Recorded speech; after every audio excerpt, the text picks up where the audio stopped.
আর হযরত সাহাবায়ে কেরামের আমল কেমন ছিল?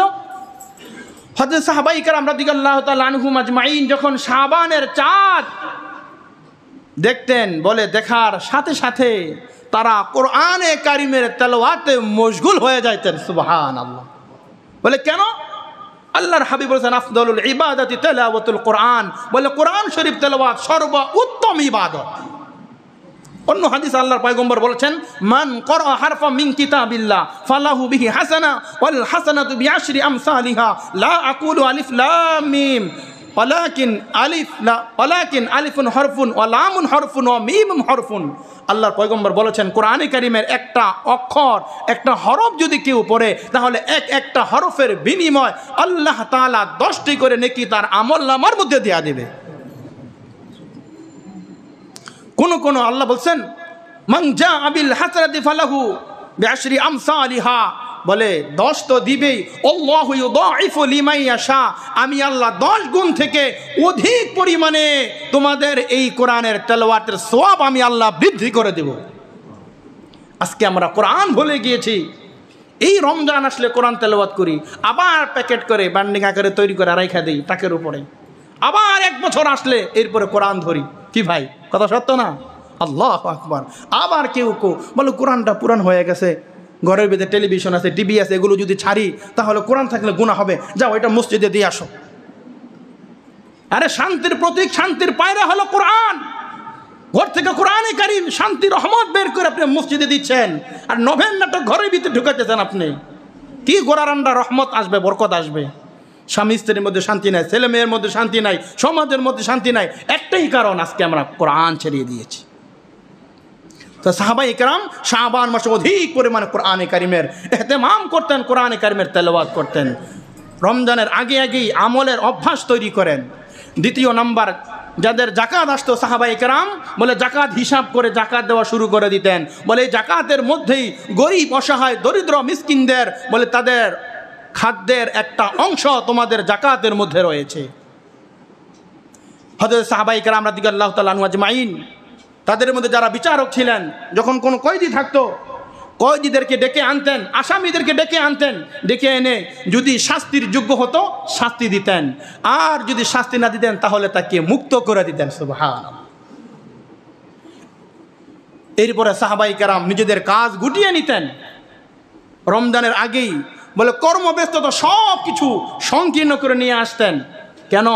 রমজানে ইবাদত করার জন্য, রমজানটা যেন ভালোভাবে ইবাদত করতে পারি, এই জন্য তারা এই প্রিপারেশন, তাদের এই চিন্তা চেতনা ছিল। আর আমাদের তো রমজান আসলে কোথায় আছে 6 দিনের তারাবি? হুজুর 6 দিনের তারাবি কই আছে? কোন না 7 দিনের তারাবি কই আছে? এই 6 দিন 7 দিনের খতম তারাবি শেষ কইরা সারা রমজানের তারাবির কোনো খবর নাই। যদিও পরে সূরা তারাবি একা বুনবুন তালামুন ওই একা তারাবি পড়ে। রমজান আসলে আমাদের আরো ব্যবসার প্রতি আরো ঝুঁকে যায়, দুনিয়ার প্রতি আসক্ত হয়ে যায়, দুনিয়ার প্রতি আরো একবারে আগ্রহ দেখায়। সাহাবায়ে কেরামের জীবন তালাশ করেন, আল্লাহর হাবিবের জীবন তালাশ করেন শাবান মাসে রমজান মাস পাওয়ার জন্য। আল্লাহর হাবিব বলেছেন রজবের চাঁদ দেখার সাথে সাথেই আল্লাহর হাবিব দোয়া করে দিয়েছেন আল্লাহুম্মা বারিক লানা ফি রজব ওয়া শাবান ওয়া বাল্লিগনা রমাদান। আয় আল্লাহ, রজব এবং শাবানে আমাদেরকে বরকত দান করেন, মাহে রমজান পর্যন্ত আমাদের হায়াতকে পৌঁছায়া দেন। আল্লাহ রাসূল দুনিয়ার জন্য দোয়া করে নাই, গাড়ি বাড়ি বিল্ডিং অট্টালিকার মালিক হওয়ার জন্য দোয়া করে নাই, হায়াত ভিক্ষা চাইছেন রমজান পাওয়ার জন্য। আর আমরা হায়াত ভিক্ষা চাই, আল্লাহ রমজানের ব্যবসাটা 1 টাকাটা 5 টাকা, হ্যাঁ 5 টাকাটা 50 টাকা বিক্রি করতে পারুন। আল্লাহ এই সমস্ত ব্যবসায়ীদেরকে আল্লাহ হেফাজত করুন। তো মুহতারাম হাজিরিন, এই মাসের মধ্যে একটি রাত রয়েছে, যেই রাত লাইলাতুন নিসফি মিন শাবান। সুবহানাল্লাহ। সবচাইতে গুরুত্বপূর্ণ এবং আমলের এক রাত্র রয়েছে শাবান মাস। শাবান মাসের গুরুত্বপূর্ণ একটি রাত, সেই রাত হলো শাবানের 14 তারিখ দিবাগত রাত্রে, অর্থাৎ আজকে শাবানের 7 তারিখ। অনেক মুসলমান শাবান শুরু হয়েছে এই কথাটাই জানে না।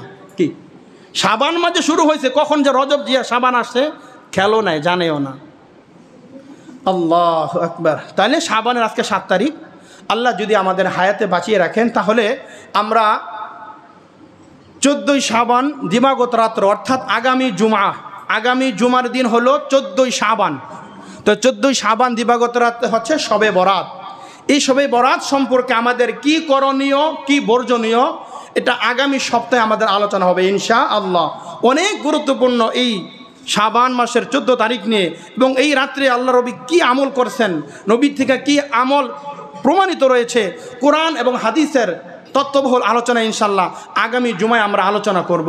তো শবে বরাত সম্পর্কে আসলে প্রত্যেক মসজিদেই, একটি মসজিদের মধ্যে এশারের পরে একটু দোয়ার আয়োজন করা হয়। খতিব সাহেব যিনি থাকেন, এই রাত্রটা আমরা কিভাবে কাটাবো, আড্ডা দিয়ে গল্প করে না কোরআন তেলাওয়াতের মাধ্যমে কিভাবে আমরা এই রাত্রে অতিবাহিত করব, এবং এই কি আমল করব, বলে এই পথ পদ্ধতিগুলো আমাদেরকে একজন আলেম এগুলো আমাদেরকে বলে দেন। সেই হিসাবে একটি আয়োজন করা হয়। তো আলহামদুলিল্লাহ প্রতি বছরের ন্যায় এবার আমরাও ইনশাআল্লাহ আগামী জুমার দিন অর্থাৎ দিনগত রাত্রে এশারের পরে আমাদের এখানে ইনশাআল্লাহ আমল হবে, আমলের পরে ইনশাআল্লাহ দোয়া হবে।